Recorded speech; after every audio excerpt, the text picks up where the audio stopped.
Good morning students. Today's topic is हमें संसद क्यों चाहिए।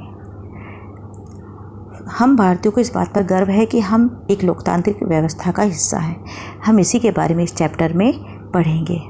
हम इस चैप्टर में यह भी जानेंगे कि हमारी संसद देश के नागरिकों का निर्णय प्रक्रिया में हिस्सा लेने और सरकार पर अंकुश रखने में मदद देती है। भारतीय लोकतंत्र का सबसे महत्वपूर्ण प्रतीक क्या है और संविधान का केंद्रीय तत्व है, ये ध्यान रखिएगा कि भारतीय लोकतंत्र का सबसे महत्वपूर्ण प्रतीक और संविधान का केंद्रीय तत्व है।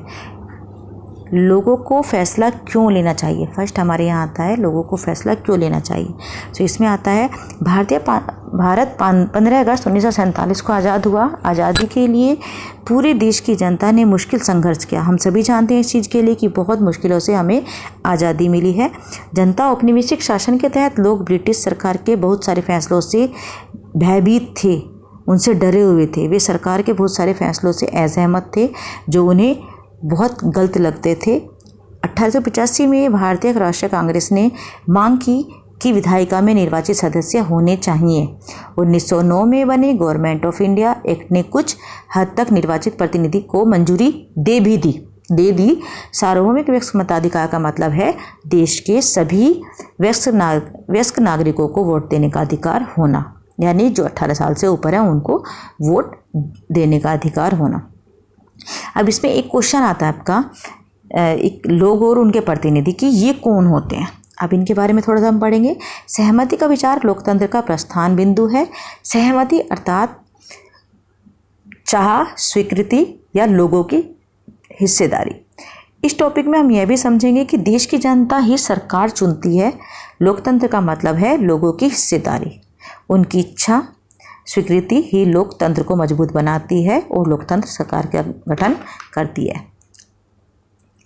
अब इसमें आगे की तरफ आता है थोड़ा सा इसमें कि जनता कैसे सरकार को अपनी भागीदारी जनता कैसे अपनी सरकार में भागीदारी दिखाती है।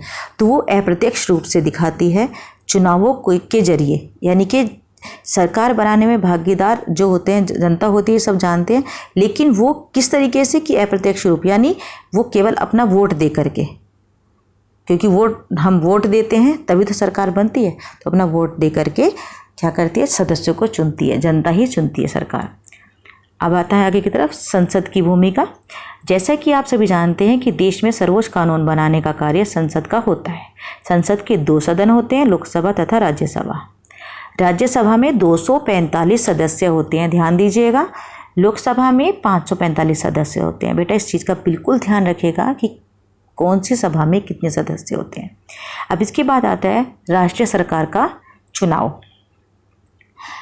सरकार बनाने के लिए लोकसभा के चुनाव में हर 5 साल में होते हैं। लोकसभा का चुनाव हर 5 साल बाद होता है, हमें ये पता है, ध्यान रखेंगे। जनता द्वारा जो व्यक्ति चुने जाते हैं वो सरकार बनाते हैं, और जो हार जाते हैं, यानी कि जो चुनाव में हार जाते हैं वो क्या करते हैं कि वो विपक्ष में बैठते हैं, यानी जिनके पास बहुमत नहीं होता वो विपक्ष में बैठते हैं। नेक्स्ट है कार्यपालिका का चुनाव। कार्यपालिका ऐसे लोगों का समूह है जो संसद द्वारा बनाए गए कानूनों को लागू करते हैं। भारत का प्रधानमंत्री लोकसभा में सत्ताधारी दल का मुखिया होता है, इस बात को ध्यान में रखिएगा। राज्यसभा मुख्य रूप से देश के राज्यों के प्रतिनिधि के रूप में कार्य करती है। राज्यसभा में 233 निर्वाचित सदस्य होते हैं और 12 सदस्य होते हैं जिनके बारे में क्या होता है कि जो राष्ट्रपति द्वारा मनोनीत किए जाते हैं। नेक्स्ट आता है सरकार को नियंत्रित करना, मार्गदर्शन देना और जानकारी देना। इसमें संसद सत्र में सबसे महत्वपूर्ण काल प्रश्नकाल का होता है। इसके माध्यम से सांसद कार्यपालिका को नियंत्रित करते हैं तथा इसके द्वारा सरकार के कामकाज के बारे में जानकारी लेते हैं कि क्या क्या कार्य हो रहा है। ओके, नेक्स्ट इज संसद में कौन लोग होते हैं। संसद में विभिन्न पृष्ठभूमि के लोग होते हैं। दलित और पिछड़े वर्गों की हिस्सेदारी आजकल बढ़ गई है।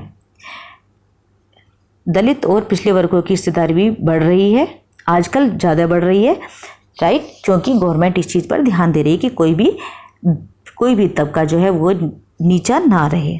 हाल ही में महिलाओं के लिए भी सीटों के आरक्षण का सुझाव दिया गया है कि महिलाओं की सीट को आरक्षित कर देना चाहिए, क्योंकि उनकी सीट से कोई भी जेंट्स चुनाव ना लड़ पाए। ओके, नाउ आपका ये चैप्टर फिनिश हो गया बेटा। इस चैप्टर की रीडिंग ज़रूर कीजिएगा, इसमें से बहुत सारे क्वेश्चंस आते हैं और आप इसके कुछ क्वेश्चंस अपने फाइंड आउट करके रखिएगा, क्योंकि जब भी आपकी नेक्स्ट वीक वो आपकी क्लास होगी गूगल मीट वाली, उसमें मैं आप लोगों से इसके बारे में ज़रूर पूछूंगी। Okay, goodbye, have a nice day.